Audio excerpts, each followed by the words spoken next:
Hello and good afternoon, everyone. It's lovely to see so many of you back.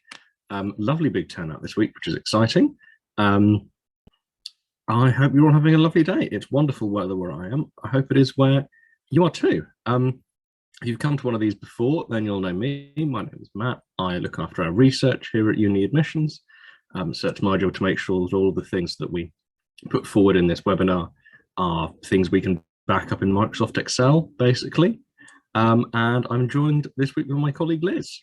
Liz, if you wouldn't mind introducing yourself. Yeah, hello everybody. My name's Liz. I'm an admissions consultant here at UniAdmissions, and I help students kind of find their pathways in their education. So very happy to see you all here today, and hopefully this will be a useful webinar for you guys. Fab. Today we're going to be talking about personal statements, which is a nice broad topic because pretty much everyone's going to find themselves writing one. Whereas next week we're going to be talking about picking colleges for Oxford and Cambridge, the approach you might want to take to that, some of the nuances of the college system, things of that sort. So yeah, let's crack on with the personal statements. So to make this sort of easily navigable, I've cut this up into sort of three sections. I'm going to be talking first about why personal statements exist, what the point of them is I think a lot of students, the first feeling they have when they encounter the personal statement is, why do I have to do this? Or maybe that's just teenagers generally. We then take a look at what steps you want to take in order to write a really good personal statement, some kind of general strategies, and then we'll be looking at some examples of what works really well and what works less well, before going on to talk in a little bit more detail about the kind of support that we offer here at UniAdmissions. So the first thing to understand is the personal statement is a relatively recent invention. If you wanted to go to university in the 19th century, didn't need one. And the reason they exist is as universities expanded in the 1990s, they made it easier for universities to choose between students who were applying with similar qualifications and to choose between them for competitive courses. It makes it possible for you to show to the university why you want to study the subject, and it means that the process isn't just based on numbers as it is in some other countries. If any of you are applying to Ireland, for example, there's no personal statement in that system. It really is just down to how well you do in your exams and a kind of ranking system associated with that. Now, most students find that they don't enjoy the personal statement. They find it really difficult to write. If any of you have had a go at it already, which I expect you probably have at this point, this will be a familiar one to you. And there are a number of reasons why they're really hard to write. I think the first reason is you probably haven't written anything like it before. Some schools will try and encourage students to do one around a year or two before, just to kind of practice the form. But generally speaking, you're not going to have written anything like it before. Writing at school, it's quite unusual for you to be asked to write in the first person, saying, I did this, I did that. Normally you'll be talking about, what Shakespeare did, what Churchill did, what Calcium did, all sorts of other different people, very rarely yourself. And that can be uncomfortable. Talking about yourself is always uncomfortable. Writing about yourself is pretty much always uncomfortable. And it's a difficult length. You've only got a page, which feels like not enough and also much too much. And so getting all the things you want in there into something that reads like a real piece of writing is really awkward. And the argument of that writing as well, because you're trying to show that you are smart and interesting, but you can't just write, I'm clever and interesting, let me in. It's quite a tricky kind of argument to write. So it's something that takes a certain amount of skill.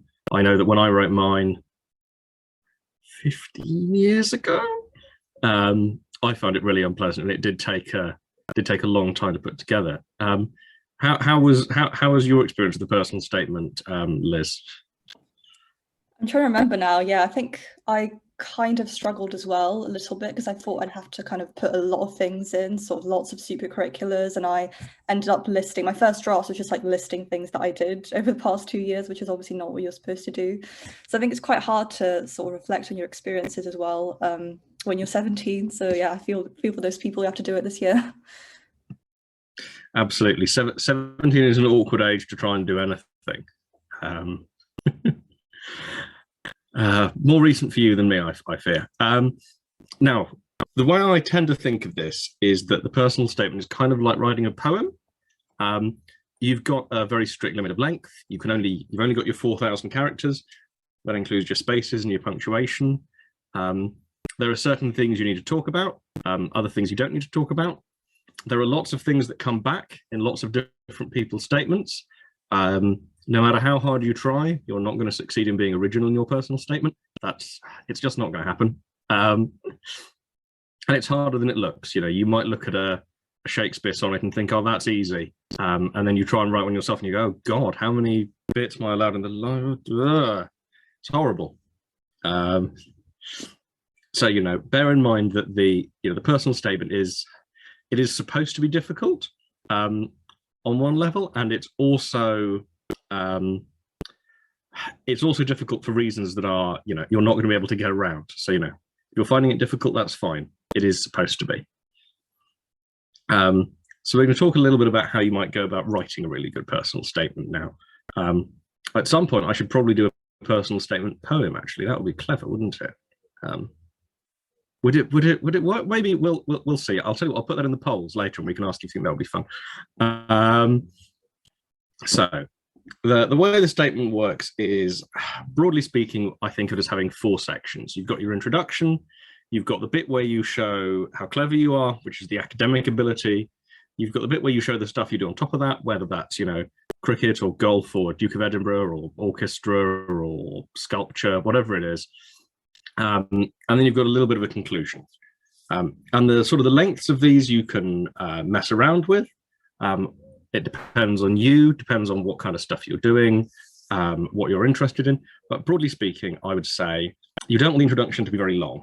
In lots of pieces of writing, and this is something I do in my own work, I often find that the introduction is just something you write to warm up. And often you can improve a piece of writing by just getting rid of the introduction, because often you'll only have used it to warm yourself up. Another option is to write the introduction last. It's often the hardest bit to do because you don't know what you're going to say yet. So if you've already said it, it is easier that way. So I do recommend trying some of those strategies for the introduction. It's awkward, but we can look at some good ones in a second anyway. The academic section, this should be at least half, ideally 2/3 of your statement. This is the important bit. This is where you are showing how academically capable you are for the subject you're applying for. All of the books you've read, all of the ideas you've had, all of the intellectual proof that you are up to the standard. And this is, like I say, this is the important bit. Then you've got your extracurricular bits and the supercurricular bits, as they call nowadays. And this is other stuff you do. You know, what do you do in the evenings? If all you do is play Fortnite and kiss your boyfriend, probably don't bother putting that in.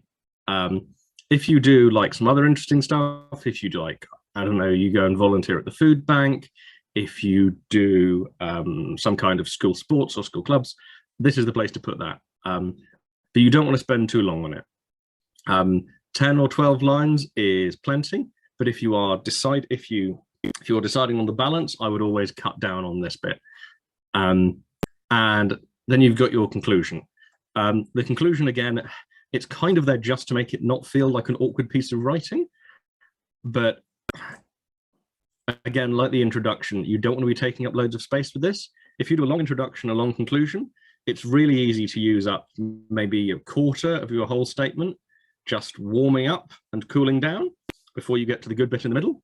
And that means that your good bit in the middle, it isn't as long. So you want to watch out for that. So is that dog coming through on the recording? Otherwise, if it is, I'll close the door. Sorry, yeah, but it's okay, I think. Let me give you a second. Just close the door. Get rid of the dog.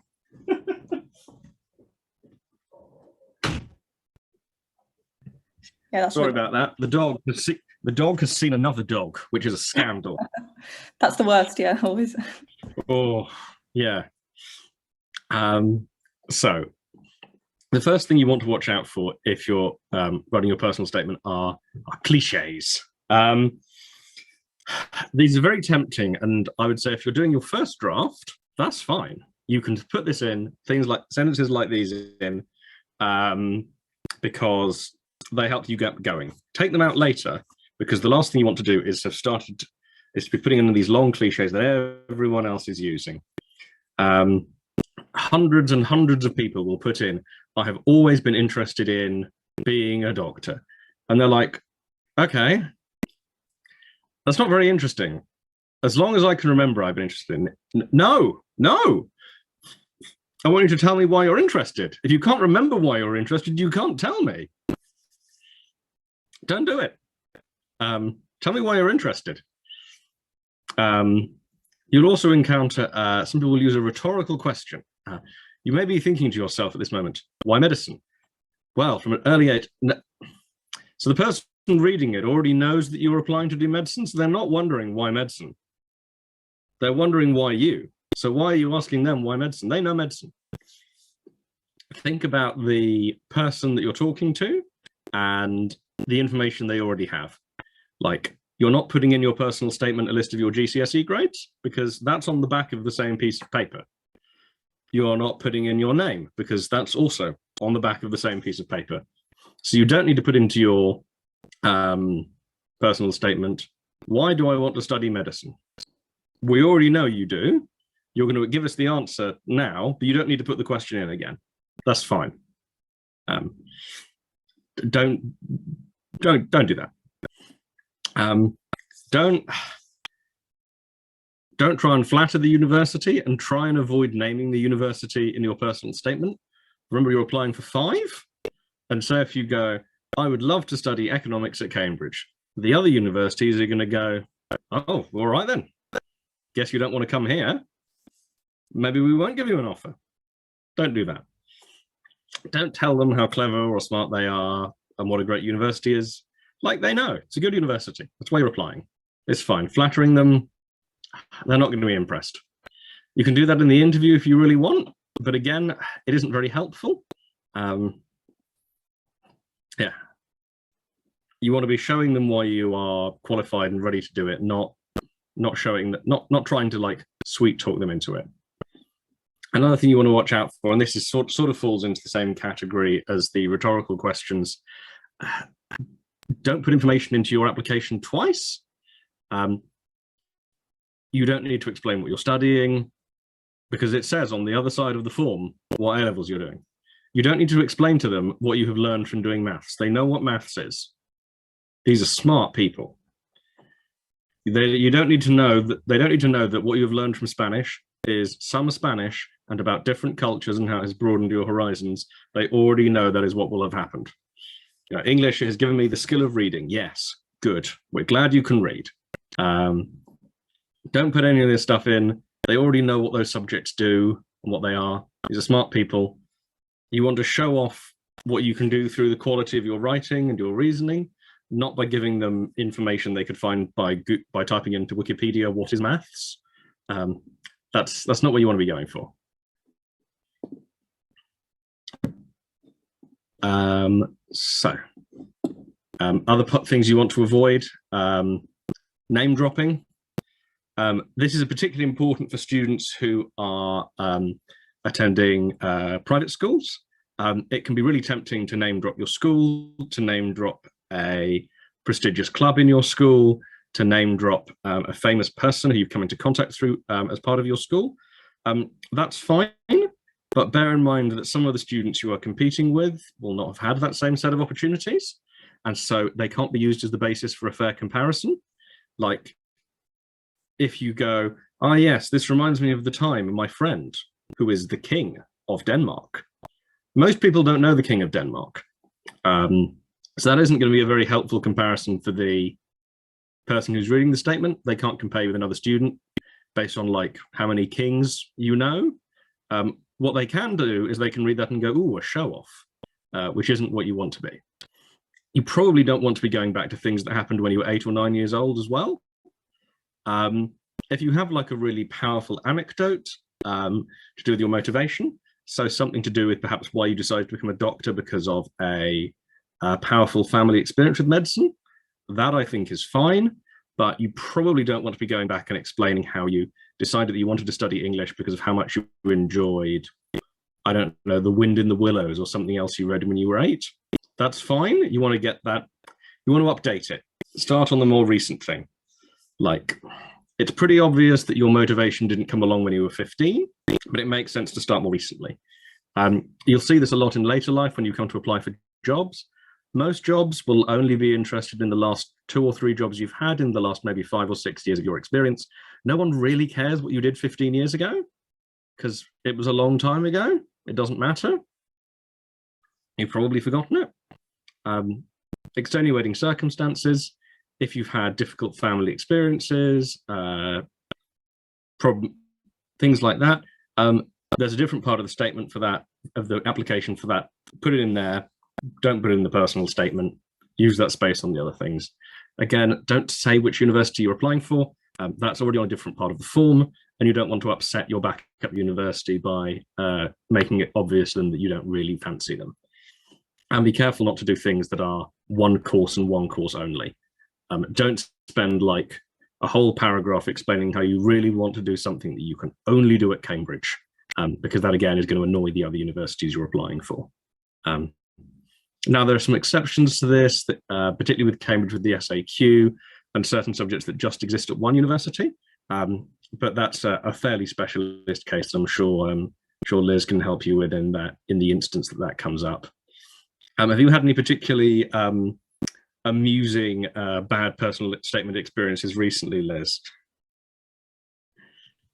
I mean, I don't really, check personal statements as part of my kind of day-to-day, I guess, responsibilities. But what I think the most kind of the easiest mistake to make is just to, as I said, list things. So just kind of, go on and on about what you've done without really explaining. And a lot of abbreviations, for instance, when someone lists some kind of event they've attended, that kind of consists of a few letters, and you don't really understand what that even is, and the person has to Google it and be like, well, what is that and where did that take place, and those sorts of things. So but generally I think, yeah, you've covered most of the annoying bits that people tend to do. Yeah, that's a good point about acronyms. It might be that there's something that in your school everyone knows what the JSKOJ is. Probably the person reading it doesn't, unless it's like a really famous acronym. If you're like, I did my work experience at NASA, that's fine, but don't go with something that no normal person would have heard of. If in doubt, like, type it into Google, see if it's the first result, ask like a person on the street if they know what it is. A person on the street will know what NASA is. They probably won't know what like the International Math Olympiad is. So call it the Math Olympiad, don't call it the IMO. Be clear about these things where you can. And this is a sort of a lesson for life in general, actually. Be careful with acronyms. Generally speaking, you should only use it after you've explained what it is the first time, somewhere else in the piece of writing. But anyway, examples. Let's have a look at some examples. So we're going to do a couple of examples for each section. And I'm going to go for ones that I think are good and ones that I think are bad. You may disagree, which is fine, but this is my webinar and I will do what I want to. So you're stuck. So this is the introduction to a personal statement from medicine. The person has written, "For me, medicine offers an academically and a mentally challenging profession which amalgamates my fascination with the human body and my desire to work with a variety of individuals with their own individual problems on a day-to-day basis. It offers a chance to make a real difference to the lives of others." So my first criticism is there should be a comma in that first sentence, because that is long. My other worries would be, you have kind of told me what medicine is. Medicine, it's academically and mentally challenging. Correct, well done. You've said variety of individuals and real difference to the lives of others, which I feel is a little bit repetitious. Their own individual problems. I don't like this one. It has a lot of long words in it. It basically describes what medicine is. It doesn't tell me anything about the person who's written it at all. Basically, all they've told me is they know what medicine is. I know that medicine is difficult. It's academic. It has the human body in it. There'll be lots of people. It changes people's lives. All true. Why do you want to do it? Because all of that I could have got from, like I say, if you don't have to scroll down on the Wikipedia page to find the same information, that's a bad sign. You want to be giving me something more than you get in the summary. And that is basically telling me what being a doctor is. I know, hopefully, you know what being a doctor is. I'm not checking that now. We should be past the stage where we check to see if you know what a doctor is. Now, by contrast, here's what I like. In the summer of 2008, first of all, there's a comma. Brilliant. In the summer of 2008, my grandfather was diagnosed with Parkinson's disease. At the tender age of 11, I was oblivious to the neurological disorder's implications. On a Saturday afternoon that summer, my father suddenly collapsed and had a seizure in the cold food section of a supermarket. I've never been as terrified as I was when I watched the froth come out of his mouth.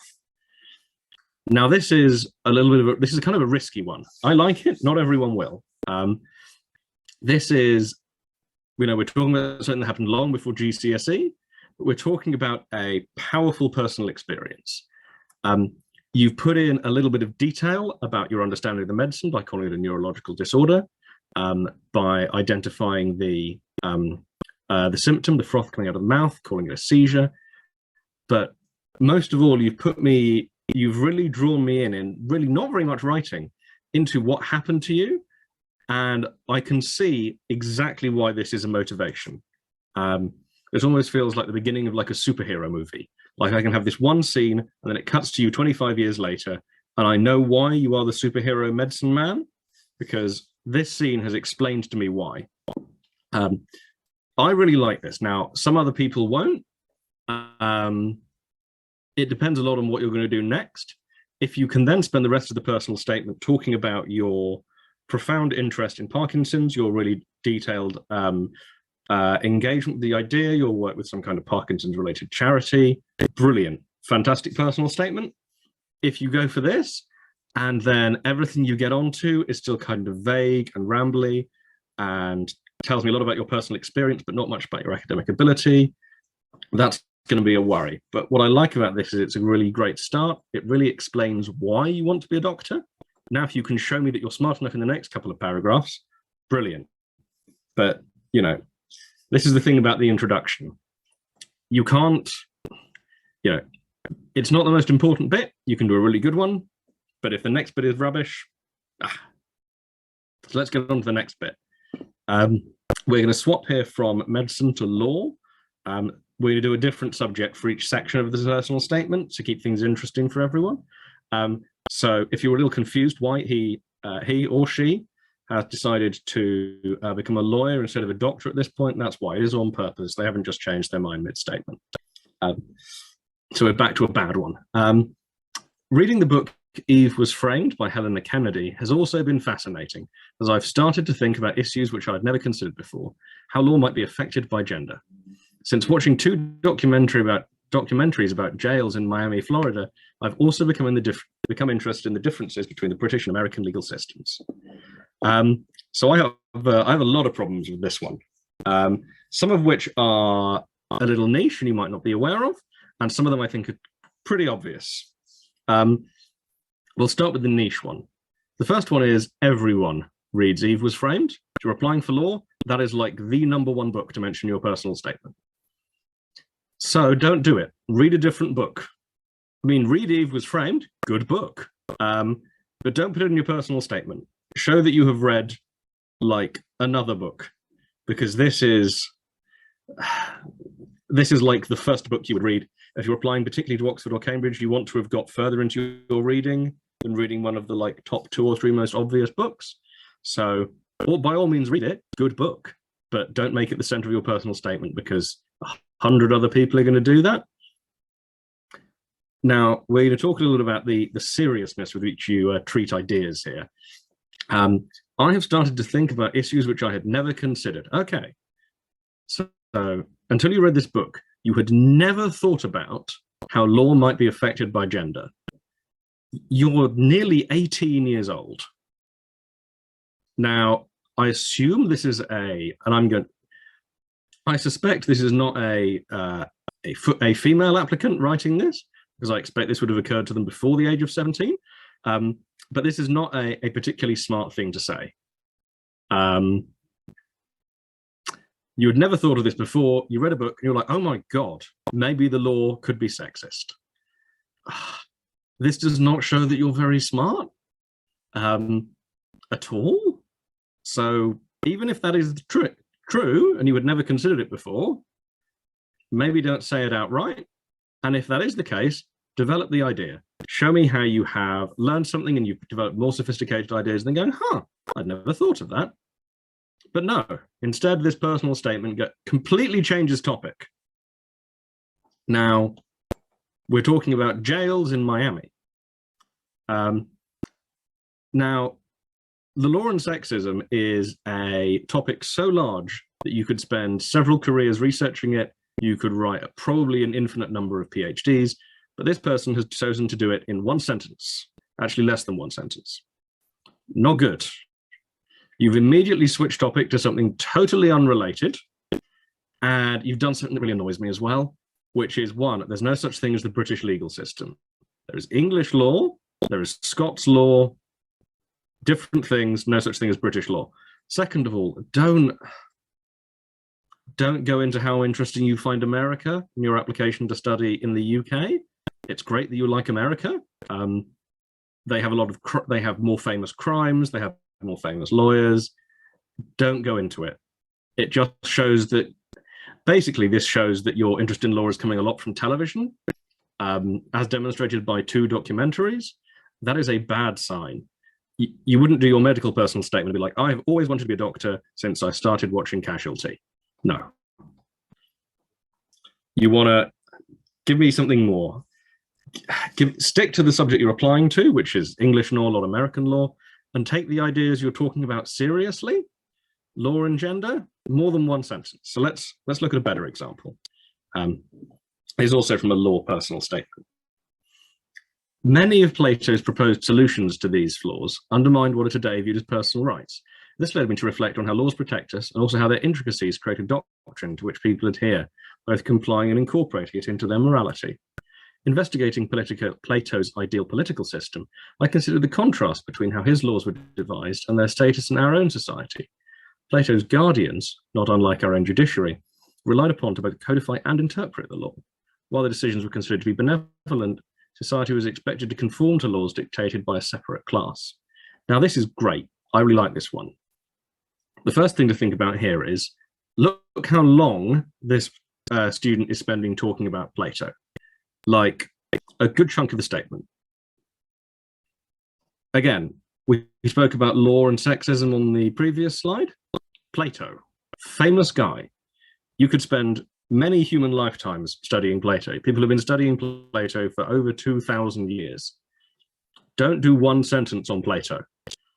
Remember that every book you might talk about in your personal statement is going to be better and more important and last longer in the history of mankind than any book you yourself are going to write, ever. So you need to take these books really seriously. People have been talking about Plato for thousands of years. Don't throw them off in a sentence.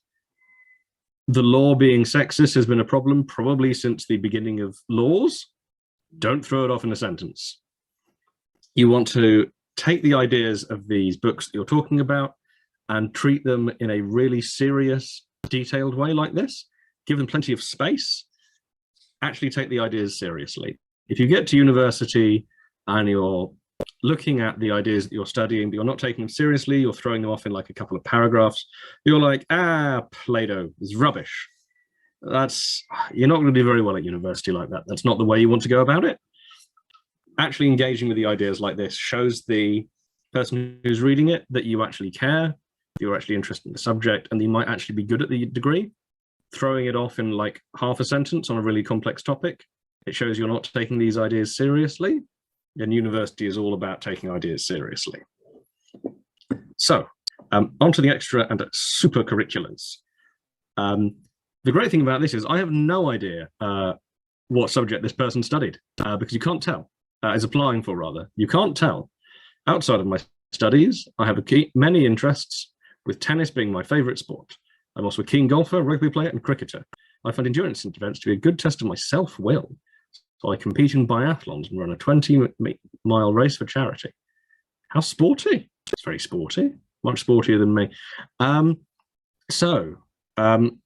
I'll tell you what, Liz, would you like to offer some problems with this one for me? Because I think this one definitely has the problem you pointed out earlier on.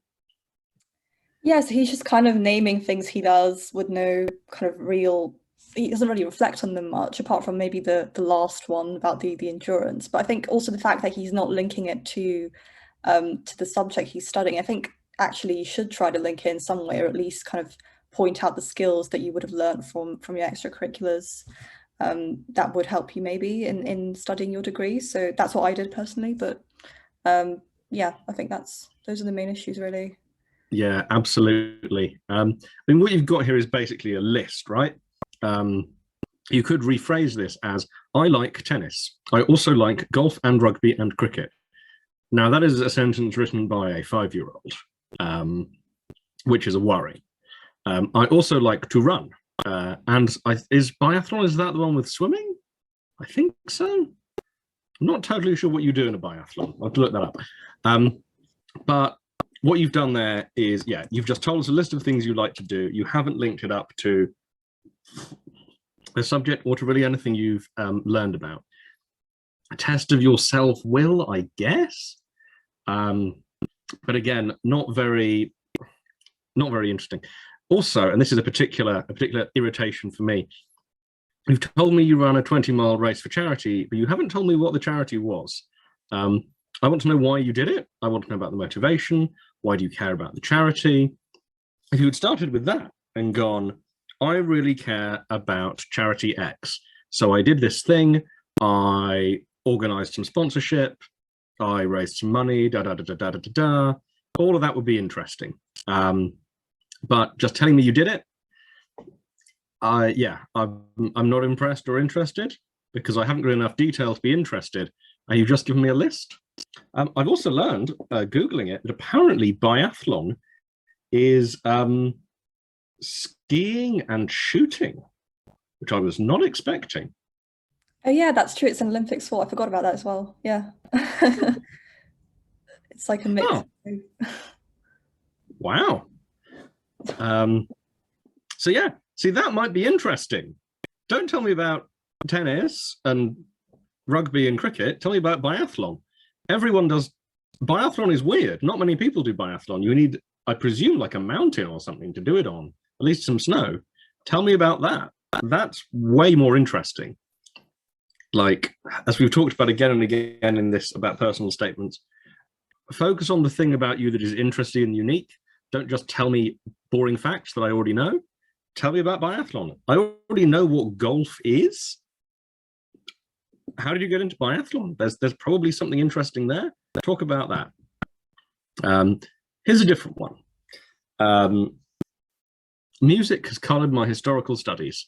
For example, I played various Shostakovich symphonies coinciding with my study of Stalinist Russia at GCSE, each with a very different feel depending on his relationship with Stalin, but perhaps most moving was playing his 10th symphony, a purely self-indulgent expression of relief after the death of the dictator.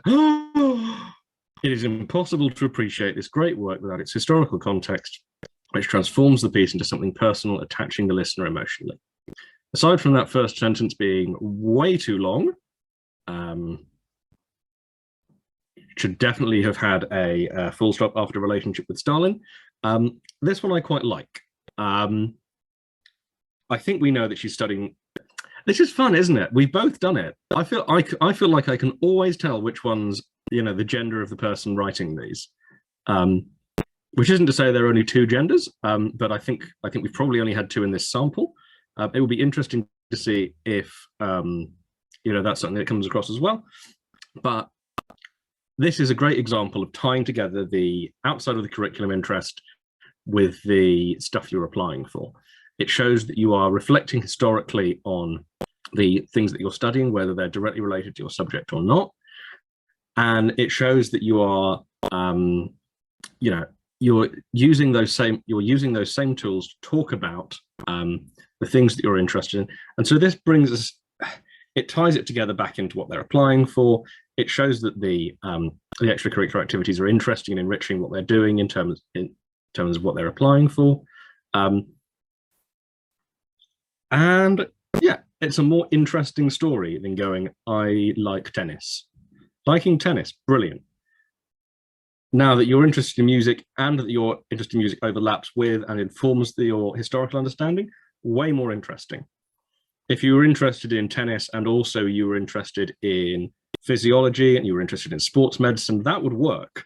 But just going, I like tennis doesn't work. If you were going to say, I like tennis and my quest is to solve tennis elbow, a real illness, then that would work. But this works much better. You've got to link it up. We're now going to look at a couple of conclusions. This person writes, I'm an active member of the school community, playing first 11 football and being a school prefect. I'm on the committee of the School Economics Society, where I invite and have the opportunity to discuss with influential professionals in their respective fields. Now, there are a number of things to say about this one. Hopefully, he didn't talk about the sport in the previous paragraph. Again, somehow I can tell, because here again, we're just listing stuff they do. I do sport and be a prefect, which is nice. Well done. Doesn't appear you've learnt anything from it, so you know that would have been nice. Now, the School's Economic Society. This is interesting. You invite and have the opportunity to discuss with influential professionals in their respective fields. What do you discuss? I don't know if a piece of this sentence has gone, but what did you discuss with them? Like literally, the thing the main noun in this sentence is gone. What did you discuss with them? Did you discuss football with them? Did you discuss the weather? Did you discuss politics? What did you discuss with them? Like, tell me what happened. I want to know. You said you had an interesting discussion. You told me you had a discussion with an influential person. Tell me what it was. What insights did you gather from this discussion? What happened? You haven't. How can I be impressed? This is a great example of the tendency in the personal statement to rush the conclusion and to sometimes leave in the wrong place an interesting idea. Maybe there was a really interesting talk you had at the School Economic Society that's really informed why you want to study the subject. Excellent. Put that in the introduction and lead off from there to talk about why you want to study the subject. Don't throw it in at the end to tell me that you had an interesting discussion, because it might have been interesting for you, but I can't be interested if you won't tell me what it was about or who it was with. All you've done is told me that you're on the School's Economic Society committee, which is nice, but you don't appear to have learned anything from it because you haven't told me that you learned anything from it. It's just another list thing, and that's no good. If you find yourself in a position where you're listing stuff, just don't put it in at all, unless you have space to explain why you learned something, why it improved your motivation, why it was interesting. Don't bother, because stuff like this, where you just finish off your personal statement with a list of stuff, is no help to anyone, because you haven't learned anything from it. It doesn't tell you anything about you. It just tells me that you've done stuff, which is great, but I'm just not impressed. I'm sorry. Here's a better one. With a genuine zeal for the subject and ability to relate my studies to the real world, I'm convinced I will thoroughly thrive at degree level economics. What I like about this one is it is short. Probably, if you've done your personal statement right, you'll be running out of space at the end. And so there is absolutely nothing wrong with doing a one sentence, thank you for reading my personal statement, please let me in type sentence. Something like this that is really short, easy, and just sums it up. Don't introduce a new idea at the very end.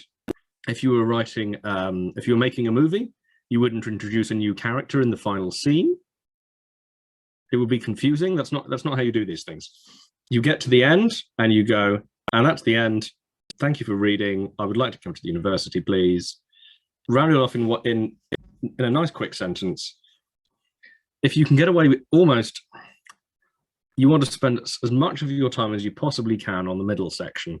And if you end up with no room left for the conclusion, literally something like this, where you just go, thank you for reading.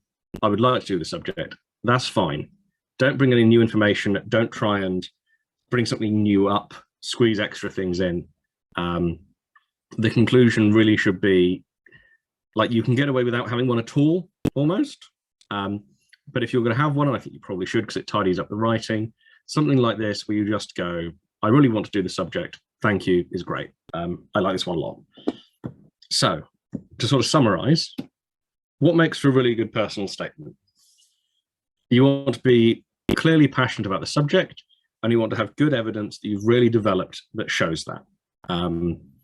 You want to be able to see when they read it that you are an individual person who has thought about it, has personal experiences, personal reflections that have informed why you want to do the subject. You don't want to explain what the subject is, they already know, and you want to make it to a certain extent personal, so that it's about you and not just about any old person who could have written the statement. When you're thinking about books, try and have different books and different ideas from other applicants. An easy way to check through this is to Google good personal statement books, to look at lists or to read through other people's personal statements and see which ones are the books and ideas that come up again and again. If you have something really interesting to say about those ideas, by all means do, but if you can come up with something a little bit different, then that's going to stand you in good stead. So, avoid talking about Eve was framed, avoid talking about whatever books are on the A-level English curriculum this year. If you're applying for history, avoid talking about World War II. Like, the obvious stuff should be fairly obvious. When it comes to the writing, we haven't spent as long on this as I would normally. Probably that's something we'll do later in the year, but try and make your writing clear and effective. Don't write these incredibly long sentences. Don't use words that you're not totally sure what they mean, like amalgamates, which didn't mean what the writer thought it meant in that first example. If you are in doubt, use shorter words, use shorter sentences. You want to show off your ideas, not your ability to make them confusing to read. If you're not sure how to use a word, make sure you look it up and then consider not using it. I've read so many personal statements where the writer is showing off and ends up showing that they don't know what the words they're using mean. And as I said, have a little bit of personality in there. The purpose of the personal statement is for the person reading it to go, oh, what an interesting person. I want to meet them at the interview. You don't want to be in a position where you come across as being a difficult person they don't want to meet, and you don't want to come across as no person at all. So try and strike that balance. So you want to relax, don't show off. It's really tempting to show off all the cool stuff that there is available at your school, to show off how smart you are, to show off how many long words you know. Try and resist the temptation to do that. You won't come across well. Remember, the reason you're applying to the university is you want to go there and learn stuff. I have, on many occasions, come across personal statements from people who give off the impression that they want to come and teach at the university because they're already too smart. Probably you are not so smart that you don't need to go to the university, that you can go and teach there immediately, I mean. If you're that smart, you probably don't need to get a degree, so they probably won't let you in. If you write a personal statement that says, I am too smart, they'll go, okay, fine, don't come then, if you're too smart. So avoid that. Don't worry too much about the little details. Don't spend hours and hours moving around commas, changing word order.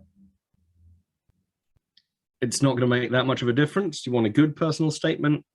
The difference between a good, top 20% personal statement and a top 2% personal statement is not going to change whether you get an interview or not. Probably you will in either case, so don't worry about that last little bit. And if you find yourself running out of space, if you're struggling to fit things in, if you're in doubt on that front, one fewer ideas and spend longer on each one. You're much better off talking about 3 books and really taking each one of them seriously than you are talking about 6 books and spending half as long on each one of them. It's nice to have breadth, but you want to be showing development of your ideas. So if you're not sure, spend longer on each idea rather than less time. Remember, you've got a page, 1 page. It's not very much. You wouldn't write an essay on 1 page. I mean, you might try because you're lazy, but you wouldn't do it. You want to take seriously all of the things you're talking about And so remember that that means, giving it as much space as you can within the form, not trying to shove in as many books as you can. Well, I hope that's been handy. I'm now going to hand over to Liz sort of more fully because my voice is absolutely breaking up. So I'm going to hand over, but I'm also just going to reassure Siva that yes, all of these, there is a recording and it is on the website normally on Wednesday or Thursday. So if you check back onto the website next week, there will be a recording of this with the voice, with the pictures, the whole thing. So yeah, I hope you enjoy that. And Liz, I will hand over to you. Yeah, thanks a lot, Matt. Yeah, so if you could switch to the next slide, that would be great as well. Yeah, thank you. So for those who aren't really too familiar with what we do here at UniAdmissions in general, so we're actually a preparation school for the top universities in the UK. So primarily Oxford and Cambridge, but also medical schools. And we work with mostly year 11 and year 12 students, and we prepare them long term for their applications. And we do it through very structured programs. So these run all the way from, it could be from year 11 up until sort of December of year 13, which is where, when the application cycle ends. But students tend to join us, at various stages of their education as well. So now is still a good time to join if you are in year 12 and you're hoping to apply to university this year. And yeah, so these programs mostly consist of, 4 main parts. The first part would be one-to-one tuition, which is where you'll be working with a tutor who is normally from Oxford or Cambridge or your chosen medical school. They're a graduate or a senior student doing exactly the degree you'd want to do in the future. And basically, they'll spend some hours with you working one-to-one and prepare you for the different components of the application. So these include the personal statement that we talked about today, but it's also things like the admissions test, the interview, and all sorts of different things like written work that you'd need to submit for your courses. So it's really tailored to you and to what you want to do. The second part of the program tends to be the materials that we give you access to. So yeah, what we call resources. So basically you'll get access to a whole library of resources for your subject, which include textbooks and past papers and past questions for your exams. So they will explain the technique behind the different types of questions, but they'll also give you a chance to practice these questions and practice in time conditions as well, and make sure that you're really improving on your scores. And the same applies to things like the personal statement and the interview. So usually our students will work on an online preparation portal where all of those resources will kind of be available for them throughout the program, and they'll be able to come back to them whenever they want, really. And that tends to be the best practice for things like the exam and the interview. Thirdly, all our students will get access to weekly enrichment seminars. These are basically group seminars that take place every Sunday afternoon. These are group tutorials, very interactive sessions where a group of students applying to kind of similar subjects and a senior tutor will come together and they'll discuss advanced topics in the subject and in the field. This really tends to help with kind of deepening your motivation and understanding the little details of your subject that you really haven't thought about before. And it also really, really helps with your reading, because you will be given recommended reading before each seminar. And that way you won't have to mention Eve was framed in your personal statement. If you're applying to law, you'll have a lot of other books that you could mention, basically. So yeah, it's a very good preparation for your interview. And it happens weekly, so it's a really good chance to practice this kind of on a regular basis. And finally, all our programs include workshops, or what we call intensive courses. These are one-day courses, which basically run over one day, and they usually run towards kind of the end of the application cycle. They're usually focused on one specific part of your application. So that could be your personal statement, that could be your admissions test, or it could be your interview, for example. And basically what they do is they just conclude the program. They recap everything you've done over the year or however long you were on the program, and just make sure that you're filling in all the gaps and that you're very prepared and confident before going into each of the components. So be it submitting a UCAS form or doing your, your assessment or doing your interview. And that really kind of tends to give you that sort of good result in the end. Yeah, so next slide, if you can click, please.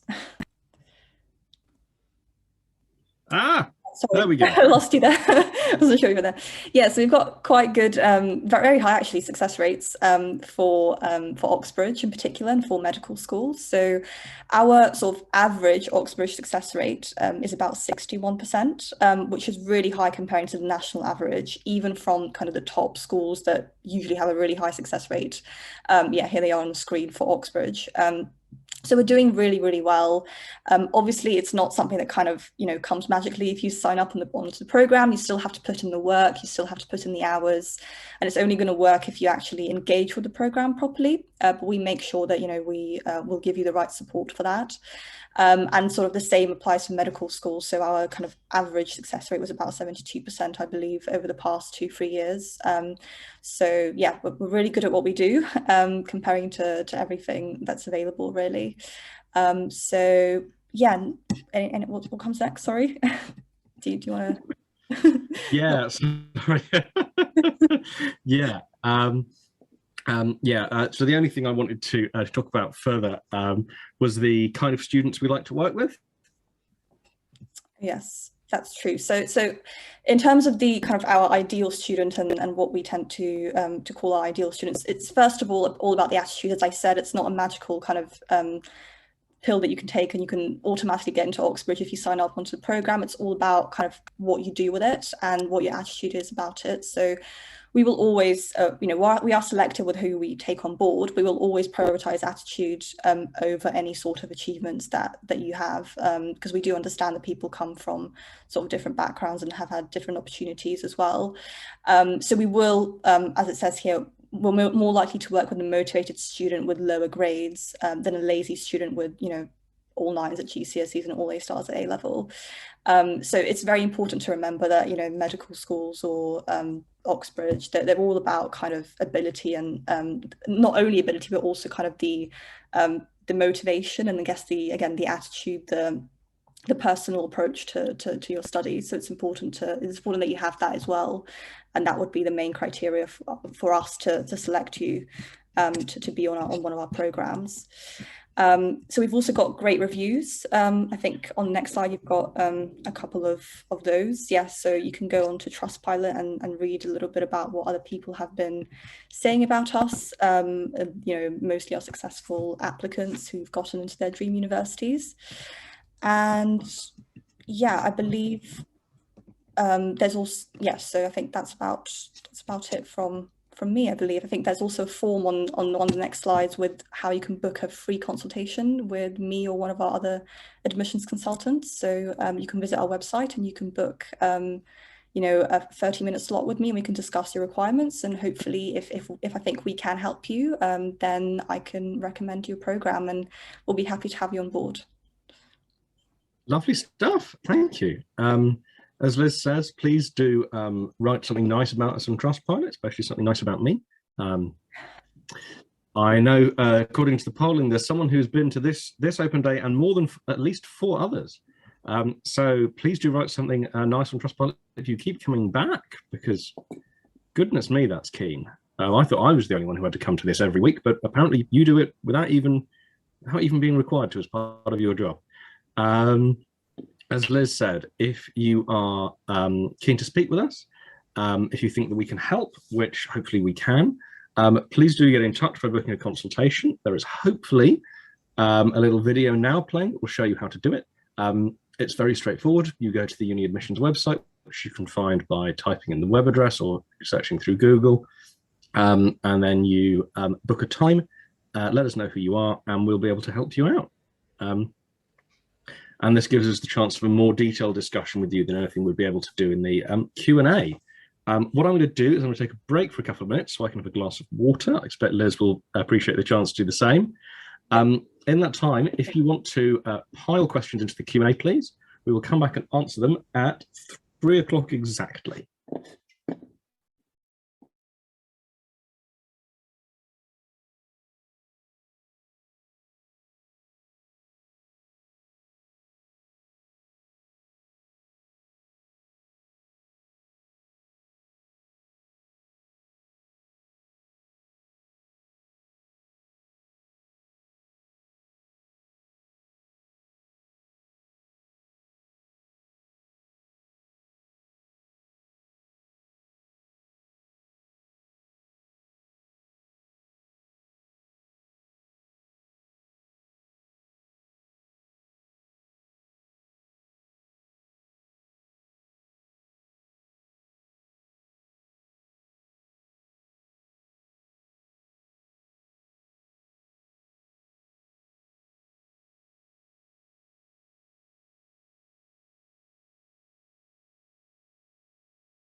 Five, four, three, two, one, and I'm back. Exactly 3 o'clock, as I promised. Josh asks, Josh has been educated at home for the last couple of years. How can he best puts across so it is seen as a strength, self-studying, motivation, things like that? That is an excellent question. Self-studying is a really interesting context. It means that you can do things in a much more free and liberated way than you can do things through conventional schooling. If you want to do university level maths, there's no one there to stop you. But of course, you know, it is going to make you unusual. It's going to make it harder for you to get predicted grades if you're applying before you've got your A-level results, because there isn't a teacher there necessarily to do that prediction for you. In terms of putting it out as a positive, hopefully you already know part of the answer yourself, because there'll be a reason that you've done this. So think about the things that have improved about your academic performance since you started being home educated. Is it that you've been able to focus on the things you care more about? Have you been able to move faster because you felt slowed down with the school curriculum? Have you been able to study different things? You know, figure out what the things you've really learned from that experience are, what advantages it's given you, and make sure that you're putting those across in your personal statement. It can be as simple as saying, you know, as a home educated student, I have da da da da da. You don't need to make a big thing of it. You want to, again, as always, be focusing on all of the additional knowledge and passion and expertise you've been able to develop. So I would approach it that way. There's also there's an interesting test case of this that I read about maybe a year or two ago, that I'm going to try and look up and send a link through to you, Josh, because I think it would be really helpful, particularly in the context of computer science. Actually, it might be useful, because that, of course, is one of those areas that can be very, very much self-taught. I believe famously everyone who does well in computer science goes to university and then drops out almost immediately, because that's the stylish thing. Liz, if would you be able to pick up Nikita's question while I try and find this resource for Josh? Yeah, sure. So Nikita's asking here, is it necessary for the extracurricular to be connected with the subject we are applying for?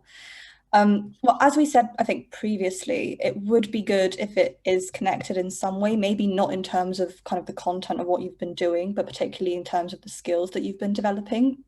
The reason for that is obviously if you don't do it, then it's very likely to appear as a listing, and you're probably going to just kind of mention it and not really expand on it, because otherwise it would have to be an essay about something else and not your subject. So I would highly recommend that you find some sort of a connection between what you've been doing outside of school and what you'll be studying. And it doesn't have to be, you know, that you were the head of the economic society, then you want to do economics. It could have been just some sort of skills, some transferable skills that you've developed somewhere and that you will be able to apply to your subject. So I think that would be kind of the short answer to this one. Lovely, thanks, Liz. I think I found the link for Josh, which is nice. I will send it over. It's a story, but it's a write-up from a fairly controversial, a somewhat controversial economist, but it's a really interesting story of how he homeschooled his children, and I think may be very helpful in terms of giving you a sense of how you might want to frame these things. I'm sure that your experience is very different, though. Very eccentric man.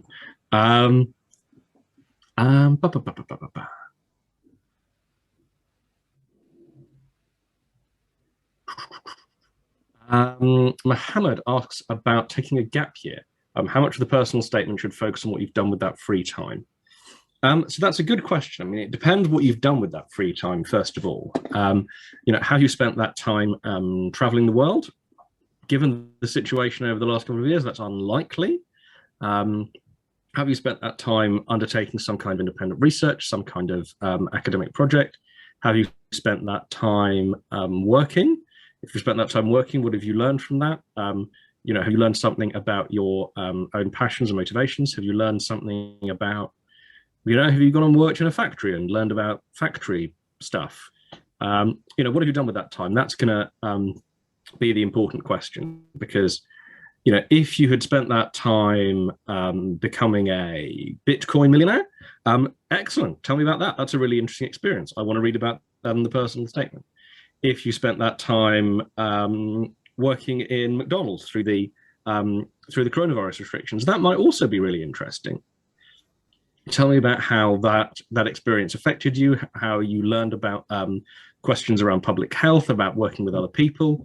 You know, you can find an academic angle for a lot of things. You just need to make sure that you are doing some, you know, creating an interesting story for the reader that is at the right kind of university level. Now, if you spent all of that time, I don't know, playing Fortnite or kissing your girlfriend, or what other things are really fun? I don't know, wearing cool clothes. It's been a long time since I was young. Probably that's not going to be very useful for your personal statement. If you didn't do anything that's going to improve your candidacy, then I probably wouldn't mention it. But if you've done something interesting that you can bring to the personal statement, then sure. That's, again, I like to put the personal experience in the introduction. Tell me why it is you want to study the subject, and you can start from something that's happened to you that was interesting and has really motivated you. And if during that year something interesting happened and you can use that for your introduction, then great. But if nothing interesting happened, then probably don't bring it up. But it will depend on what you've been doing in that time. I don't know. If you want to tell us, then that would be really interesting, actually, because I'm always interested in what people do. And Anand has some trouble with What are the most applying to study law. Yeah, Liz, if you want to pick this up now, I'm actually just going to go and check what are good LNAT scores again, because I've forgotten. So 28 is a good, well, it's considered to be a good LNAT score for unis like, you know, Oxford, UCL, LSE. So it's not that it's a bad LNAT score or anything. So it seems like from what you're telling me, the problem was the essay in the LNAT and not the multiple choice section, because as you probably know, the LNAT has two sections. The first one is the multiple choice, which is where you get the score, which is 28 in this case. But then there's also the essay section, which is marked by the university, and that's a very subjective section. So each of the unis is going to mark it individually, and they're not going to tell you, well, normally, unless you request some feedback from them, they're not going to tell you what your score was for that one. So actually, it might be the case that, you know, your child just didn't do so well in that section, and that should be where, if you are considering reapplying, that should be his or her focus from now until kind of September time, which is when the LNAT will be due for Oxford in particular. That's a very common issue. People kind of think that, oh, well, I have a really good LNAT score, so I'm guaranteed a place. That's not the case. The essay is valued far more than the multiple choice section. Thanks, Liz.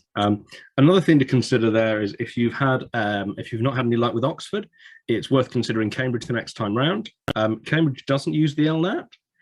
Their scoring. It does now. Oh. How long has that been the case? Is that like a week? Just this year, yeah, just this year. Oh, well, that's new. Okay, well, what I was about to say is totally irrelevant. But if you have had no luck with Oxford, it's often a good idea to go for the other one the second time round. It means that it doesn't show up on your application that you are back. Not that being back is a bad thing. We find that students who apply for a second time tend to have higher success rates. I could look up what the difference is for Oxford, for law, actually. Oxford law, we definitely have an answer on that. In fact, now it'll completely screw up the presentation if I try and run an enormous Excel file at the same time. So Anna, if you want to get in touch, I will make sure that Liz has that information so that we can let you know. But our experience is that students do tend to perform slightly better their second time around applying for law because it's such a competitive subject. But this is another area where work experience is valuable as well. Going and spending some time over the summer in whatever level of law it is. It doesn't have to be that you go and spend time with like a high-end barrister somewhere in London. It can be a local solicitor spending time in the law courts, which you're now able to do again. Watching trials, things like that are all really valuable. And if you can bring that to the personal statement, to the experience, to the motivation, and that also helps in the essay as well. Having more experience in how sort of legal writing and argument is supposed to work. I'm not a lawyer, and I was never very good at that sort of thing. So if I were applying for law, that's definitely what I would go off to do. Go and actually see how it's done by professionals. And I used to live with a lawyer for years, so you'd have thought some of it would have rubbed off, but no. I'm still much too naughty to be a lawyer. And I think that's all we've got for questions for the time being. If anyone else wants to drop one in, if anyone wants to drop one in quickly, I will answer this question from Eshan, and then we'll get to any others, and then we will escape. Eshan asks, how important are work experiences? So this varies from subject to subject. If you're applying at one end, if you're applying for medicine, you really should try and have some work experience. Now, it's been very difficult because of the virus, but with medicine, I would emphasize there are a lot of different ways you can get work experience. It doesn't need to be that you spent time in a hospital watching open heart surgery.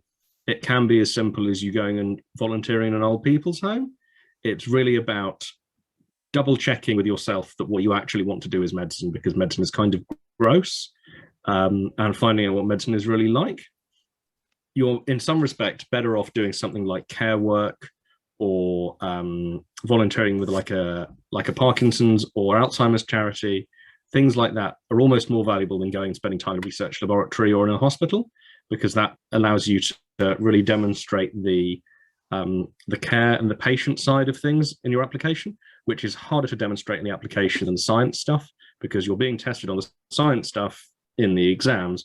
You're not being tested on how well you can cope with people's difficult problems, the emotional struggles of being a doctor. That doesn't come up in your GCSEs. So I would say that's really helpful for work experience. But you're not, that's not what you're doing at all. Excellent. At the other end of the scale, you've got to say English.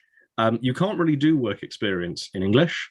You can't go and like hang out with a novelist unless you happen to know one. I'm not sure what work experience of doing English would be like. So in that case, don't worry about it so much. It does depend on the subject. You've talked about economics, and you've done some work experience with financial institutions. That's good. Use that as the intro in your personal statement. You can start off saying, I spent X time at Y bank. The thing that most interested me was this. This is related to this set of bigger picture issues, and sort of go on from there. You know, it's with work experience, it's as much about finding out whether you want to actually do the subject or do the job that comes at the end of the subject, as it is about getting in for the degree. The last thing you want to do, and this happened to a lot of people I knew when I was at university, is they had applied to law, they had begun to study law, and they had discovered they did not want to do it. And they found out about 2 years in, and they were like, oh no, I don't want to be a lawyer. This was a terrible mistake. Had they spent longer on work experience, perhaps this would not have happened. We can but hope. And yes, and we have one question about, another question about work experience. So in this case, I'll read the question because this is an interesting one. If you have done work experience at a highly reputable organization where the selection process is very competitive, would you name the institution, or would this sound like name dropping? Would you go so far as to mention that the process was highly selective in the personal statement? Liz, you've marked this as you would like to answer the question. Would you like to answer the question? Hi, sorry, didn't know I did. Okay, I mean, I can, yeah, I don't mind. I'd probably give it a go. Maybe we'll disagree. That'll be fun. Yeah. I'd probably, if I were doing this, I probably wouldn't name the institution, to be honest.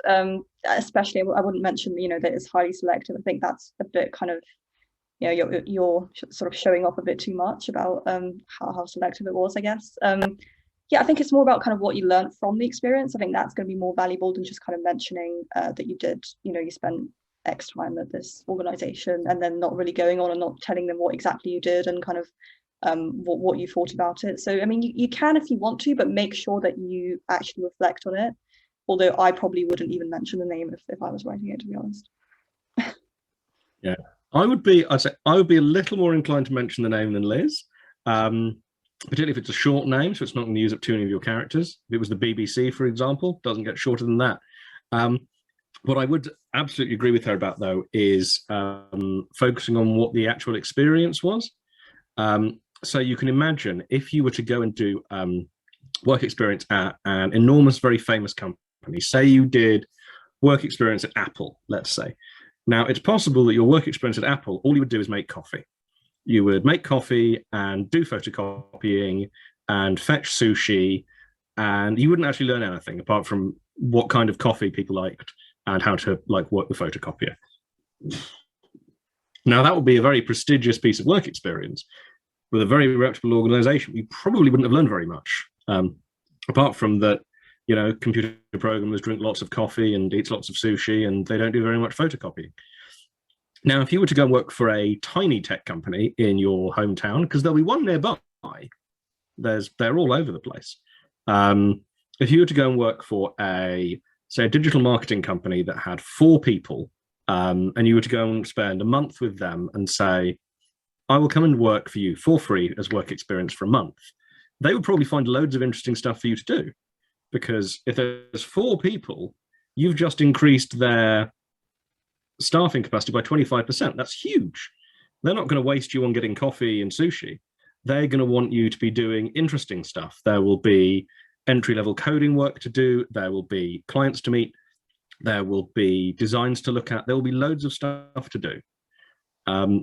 I always advise that people go for the smallest organization they can find with work experience, not just because it's easier to get in, because there aren't so many people to talk to, the processes don't tend to be so complicated, but also because in a smaller organization, you're much more likely to be exposed to interesting stuff because there aren't so many layers of management, there aren't so many other people there.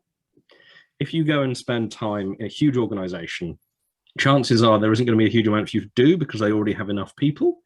If you find a small organization where you're making a really meaningful difference to the number of people there are there, all of a sudden you're going to be exposed to loads of interesting stuff. The most useful work experience I did was within a tiny financial company in London. I think there were 8 people there. And so I did loads of stuff because there were only 8 people. If I'd gone and done work experience at a huge bank, maybe I would have experienced loads of interesting stuff, or maybe I wouldn't. But I wouldn't have been one of the top 10 people there. Whereas in the small company, I was one of the top 10 people there because there were only 8. Everyone was in the top 10. So I think we'll call it a day there. We've run a little bit longer than we usually do, which is nice. I think credit to Liz for that. She must be much more interesting than I am, because you've all stuck around. And next week, we are going to be talking about college choice. It's going to be an interesting one, because I am going to be on a train during that one. So that'll be fun. It may not work. I'll have to check in with Rohan as to how we're going to make that work. But it's been lovely to see you all. It's been lovely to be joined by Liz. I hope you've had a nice time. If you have any further questions, please do get in touch with us directly. We'll be able to give you fuller, more detailed answers, more customized to you. And please enjoy the nice weather if it's nice where you are. And have a lovely weekend. And we'll see you next week to talk about college choice, and every other week for the foreseeable future, particularly if you're one of the 3 people, according to the polling, who has come to this one, and at least 4 others. I'll be seeing a lot of you. Please do say hello on Trustpilot or elsewhere if you come every week. As I said before, it's normally only me who has to come, but maybe other people do too. Thank you, Liz, and we'll see you next week.